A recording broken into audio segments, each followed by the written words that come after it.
Hello friends, I am Kamlesh. मैं आप सभी को आज क्लास 10 की एनसीईआरटी बुक की चैप्टर नंबर 8 का पढ़ाएंगे, जिसका नाम है इंट्रोडक्शन टू ट्राइगोनोमेट्री, अर्थात त्रिकोणमिति का परिचय करेंगे। तो इसको चालू करने से पहले हम देखते हैं ट्राइगोनोमेट्री क्या है। ट्राइगोनोमेट्री है ना, चैप्टर का नाम क्या है? ट्राइगोनोमेट्री। देखिए 3 शब्दों से मिलकर बना है। किससे से?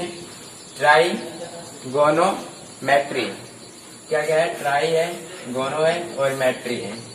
3 शब्दों से मिलकर बना है। तो देखिए इसका ट्राइगोनोमेट्री का संविच्छेद कहते हैं। क्या लिखा है? ट्राई, एक होगा ट्राई, एक होगा गोनो, एक होगा मैट्री। देखिए ट्राई हो गया, दूसरा क्या होगा? गोनो या गोन लिख सकते हैं, और तीसरा मैट्री। मैट्री अर्थात देखिए ट्राइमिस 3 होता है। क्या होता है? 3। ट्राइमिस 3 हुआ, ट्राइमिस 3। गोनो में देखिए, गोनो में होगा भुजा, गोनो में भुजा। और मैट्री को मेट्रान भी लिख सकते हैं। क्या? मेट्रान या मैट्री अर्थ है मेट्रान, जिसका अर्थ है माप या मापना। मेट्रान का अर्थ है माप, अर्थात तीनों का अर्थ हुआ 3 भुजाओं के माप। 3 भुजा किसमें होती है? त्रिभुज में। अर्थात त्रिभुज के 3 भुजाओं के माप को ही ट्राइगोनोमेट्री कहते हैं।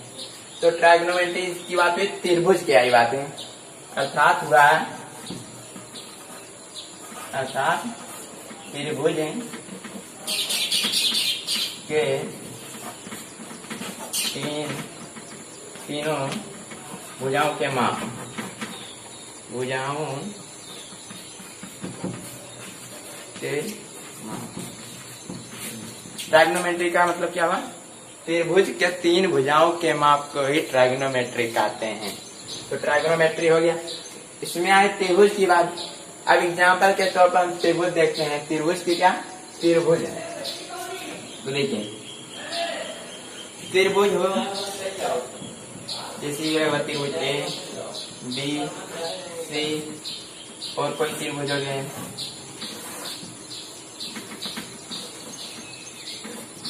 त्रिभुज अनेक प्रकार के होते हैं, लेकिन उस त्रिभुज में 90 डिग्री का होना आवश्यक होता है। क्या? 90 डिग्री का होना आवश्यक होता है।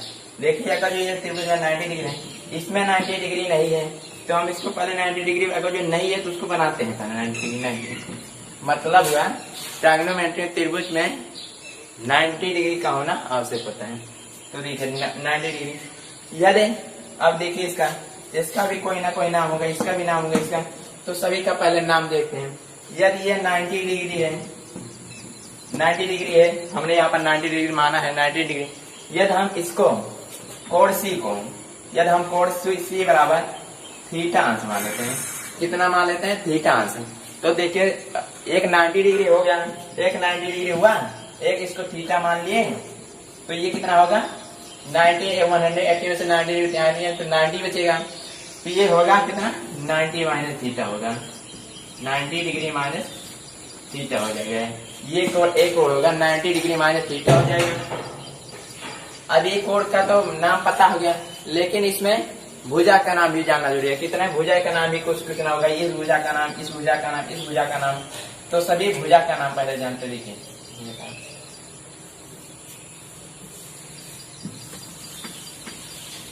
भुजा का नाम भी पहले जान लेते। देखिए इस त्रिभुज को हम दोबारा यहाँ पर ऊपर बना लेते हैं। देखिए यहाँ पर यदि इसको देखिए ऐसे बनाया मैंने, यहाँ पर ए लिखे हैं, यहाँ पर बी, यहाँ पर सी। ये कितना है? 90 माने हैं, 90 ये हो गया, ये 90 डिग्री। ये कितना? थीटा माने हैं, ये तब कितना होगा? 90 माइनस थीटा होगा। कोण बी बराबर 90, कोण सी बराबर थीटा, और कोण ए बराबर 90 माइनस थीटा हो गया। तो देखिए अब इसका कोणों के नाम तो पता हो गया, अब इसके भुजा के नाम जाने। तो देखिए हम लोग जानते हैं कि देखिए सबसे लंबी, सबसे बड़ी कोण के सामने, मतलब 90 डिग्री कोण के सामने हो गया क्या? कर्ण होता है। समकोण त्रिभुज में 90 डिग्री के सामने कर्ण होता है। क्या होता है? कर्ण होता है, कर्ण।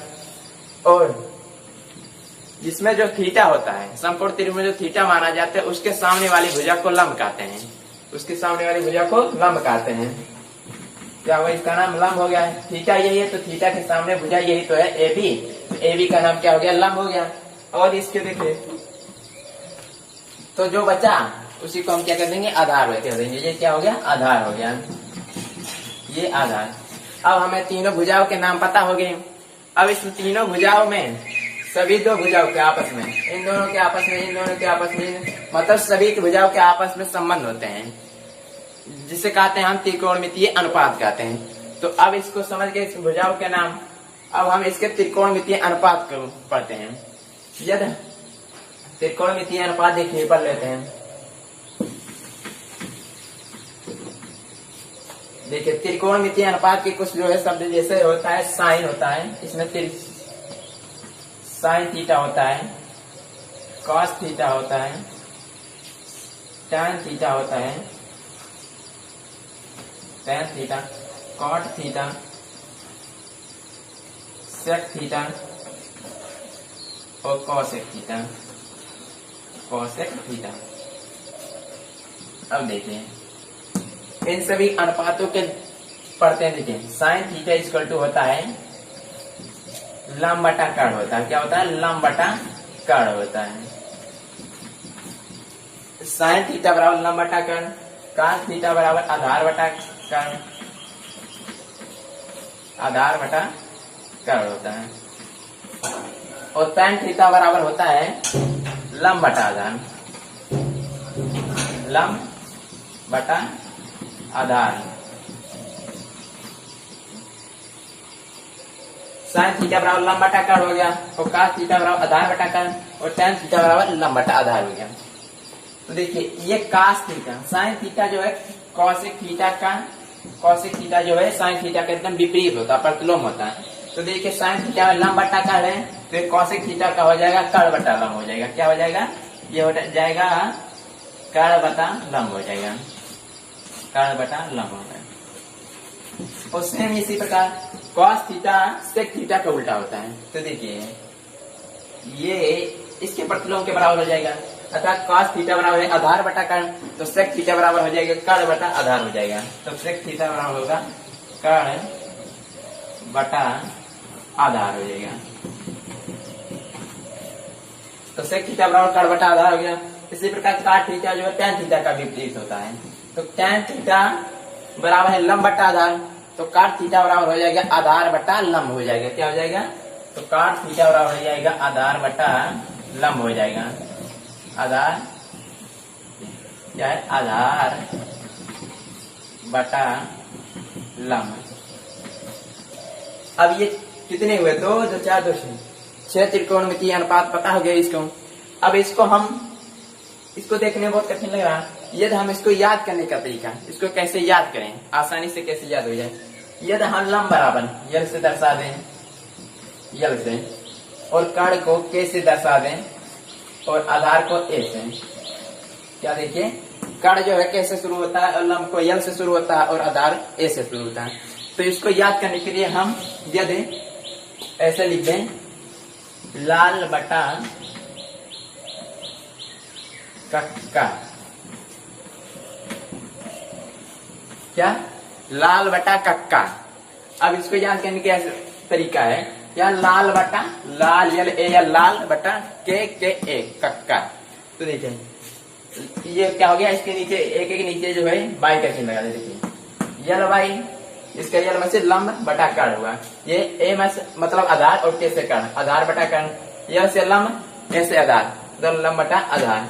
तो देखिए सीरियल होता है इस त्रिकोणमितीय अनुपात में, जैसे पहले आता है साइन, उसके बाद आता है cos, उसके बाद आता है tan। तो इसको सीरियल से पहले याद कर लेंगे। साइन ये हो गया, ये साइन थीटा का हो गया, ये cos थीटा का हो गया, ये जो है tan थीटा का हो गया। देखिए ये जो है लंब बटा कर्ण, साइन थीटा का हो गया, cos थीटा का हो गया आधार बटा कर्ण, और tan थीटा का हो गया लंब बटा आधार। तो tan थीटा लंब बटा था। तो मैंने अभी बताया कि साइन थीटा जो है cosec थीटा का एकदम विपरीत, तो जो है cosec थीटा नीचे से हो जाएगा, cosec थीटा हो जाएगा कर्ण बटा लंब, मतलब इसी का उल्टा हो जाएगा, मतलब cosec थीटा कर्ण बटा लंब हो जाएगा। और जो है सेक थीटा मैंने बोला है कि कॉस थीटा पे हो जाएगा सेक थीटा बराबर हो जाएगा, सेक थीटा बराबर हो जाएगा कर्ण बटा आधार हो जाएगा। और टेन थीटा कॉट थीटा कहते हैं, कॉट थीटा बराबर हो जाएगा, कॉट थीटा बराबर हो जाएगा आधार बटा लंब हो जाएगा। क्या हो जाएगा? कॉट थीटा बराबर आधार बटा लंब। तो साइन थीटा बराबर लंब बटा कर्ण मैंने अभी लिखा है यहाँ पर, और कास थीटा बराबर आधार बटा कर्ण, आधार बटा कर्ण, और tan थीटा बराबर लंब बटा आधार, tan थीटा बराबर लंब बटा आधार। तो इसी का साइन थीटा और कॉसेक थीटा, देखो कॉसेक थीटा बराबर हमने क्या लिखा है? कर्ण बटा लंब लिखा है, और सेक थीटा बराबर कर्ण बटा आधार। तो यहाँ पर देखिए सेक थीटा क्या है? कर्ण बटा आधार है, और जो है कॉट थीटा आधार बटा लंब, तो कॉट थीटा भी आधार बटा लंब हो गया। मतलब इसको हम याद कर सकते हैं, इसी ट्रिक द्वारा याद कर सकते हैं, जिससे हमें भूलेगा नहीं। एल से लंब लिख लें, कैसे कट, ए से आधार मान ले तब, तो क्या हो गया? लाल बटा कटका। ये आसान तरीका याद करने का। इसमें कुछ और है सूत्र है, मतलब इसको कुछ और संबंध को बता देते हैं, तो इसको नोट करते भी रहिएगा।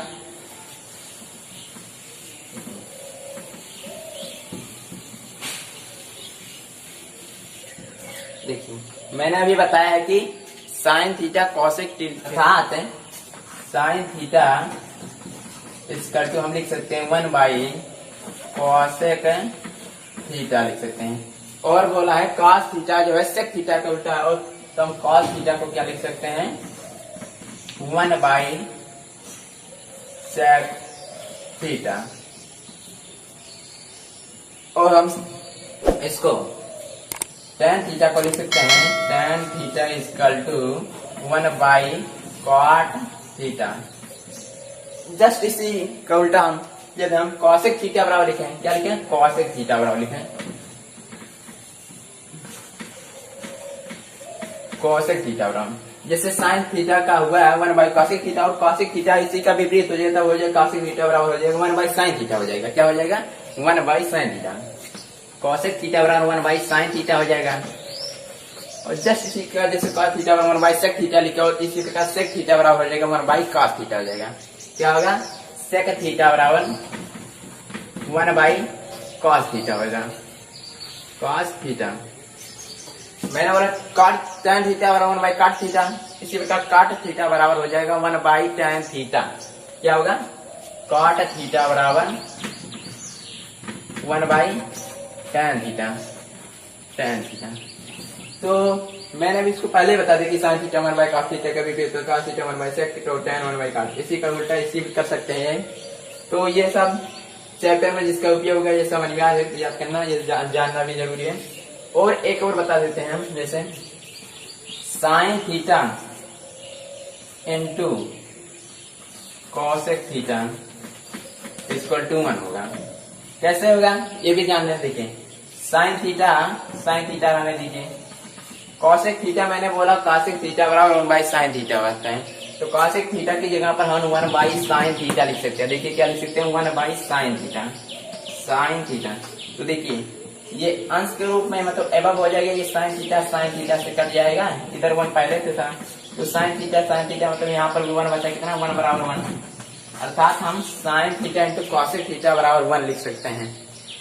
और इसी प्रकार देखिए कॉसेक थीटा सेक थीटा का उल्टा होता है।